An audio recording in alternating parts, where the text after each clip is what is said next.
What's up guys, welcome back to the channel.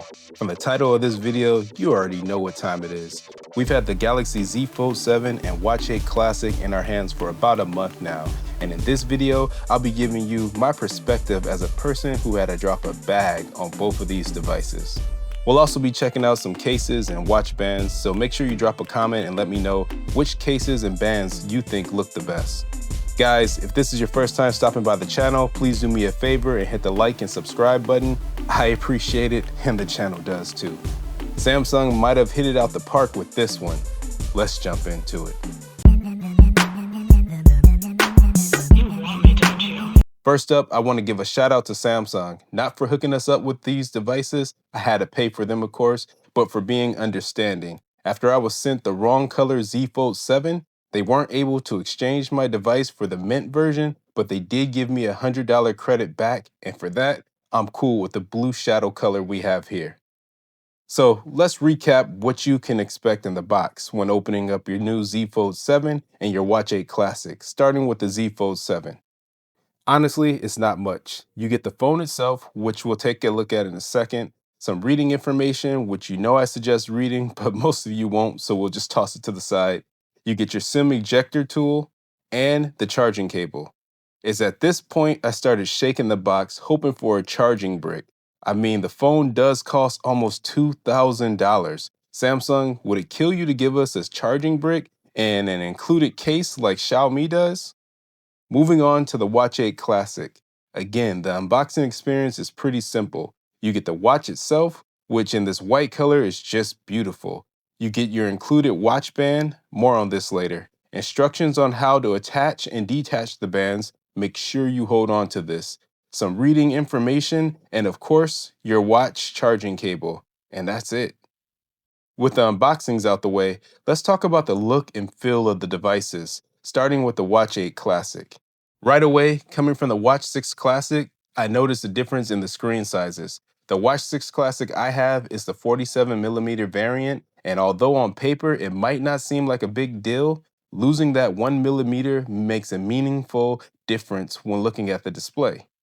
Texts are smaller, but yet the overall footprint of the watch is almost the same, thanks to the circular, squarish design, which I'm not really a fan of. I like the design of the Watch 6 Classic a little better than the Watch 8 Classic. As far as the rotating bezel goes, the bezel on the Watch 8 Classic feels more refined and easier to turn than the Watch 6 Classic. Of course, this is where the comparisons stop. The Watch 8 Classic offers more features than the Watch 6 Classic, like the ability to detect toxins in the body, offers better battery life, brightness up to 3000 nits, so you shouldn't have any problem using this watch outdoors.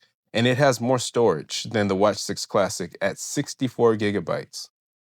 One big change Samsung made to the Watch 8 and the Watch 8 Classic is how you connect the bands to the watch. I don't know if it's just me, but this experience has been a huge pain. I definitely prefer how the bands connected on the older watches.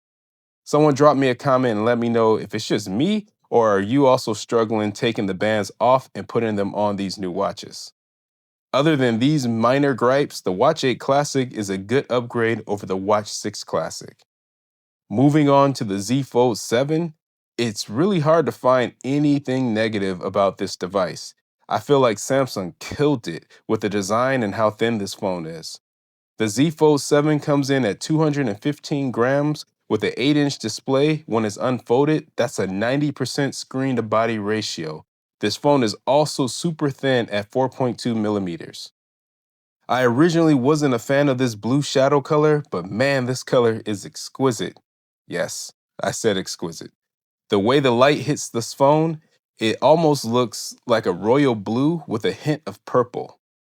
When we're talking about build quality, we're looking at a Gorilla Glass Victus Ceramic 2 glass front, plastic front when it's unfolded, and on the back of this device, more Gorilla Glass Victus 2, all in an aluminum frame.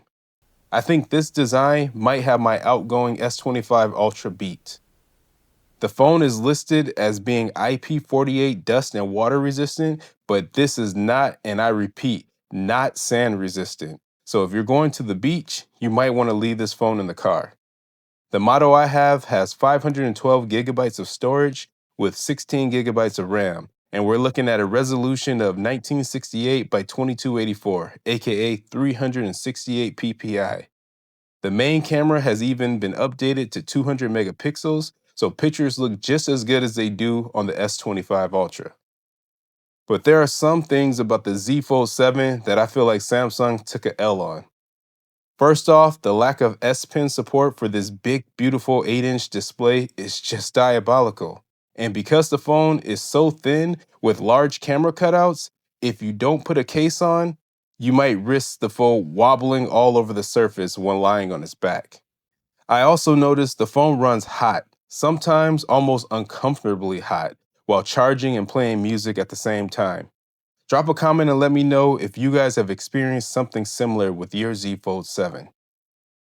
Let's address the elephant in the room. This phone costs about $2,000. That's a serious price tag. But after using the phone for a while, I have to say it might actually be worth the price. There's something about a foldable phone with a design like this that just screams quality. If you're looking for a phone that can be minimalistic, at the same time offer a huge display for gaming and watching content, or maybe even productivity, then Samsung nailed it with the Z Fold 7. At this point in the video, let's take a look at and throw on a couple cases we picked up for the Z Fold 7, and a few watch bands for the Watch 8 Classic. First up, we have an official silicone case by Samsung. This case only covers the back of the device, but comes with a screen protector, and also has a built-in kickstand. We have the case in dark gray, and I think it looks very nice with the blue shadow color. Next, we have the case that I'll probably be rocking. It's made by Raptic and is called the Aramid Geotic, made of Aramid fibers and is MagSafe compatible. Again, this case only covers the back of the phone, so you definitely should put a screen protector on your Fold. Drop a comment and let me know which of the two cases you think looks best on the Z Fold. For the Watch 8 Classic, we'll start with the tan hybrid band. Good for a classy look and still workout friendly. Of the two hybrid bands, this is my favorite one. We have another hybrid band, but this time in black. And this is the band that also came inside of the Watch 8 Classic box. You can't go wrong with black. Our last band is the red fabric band. And if you've been following the channel, you know this is my go-to color. The fabric band is comfortable feeling around the wrist and is made for the gym. The red and white contrast is also fire, in my opinion. We'll be checking out more accessories for the Z Fold 7 and the Watch 8 Classic in the future, but for now, I won't hold you. Guys, drop a comment below and let me know what you thought of the video. How do you feel about the Watch 8 Classic and the Z Fold 7? Will you be picking one up? Are you enjoying your purchase? Whatever your thoughts are, I'd love to hear them in the comments section. In my opinion, Samsung did a great job with the Z Fold 7 and the Watch 8 Classic. And although these devices are expensive, the price is justified. Guys, thanks for watching the video. I'll catch you on the next one. Peace. 1 million views, baby.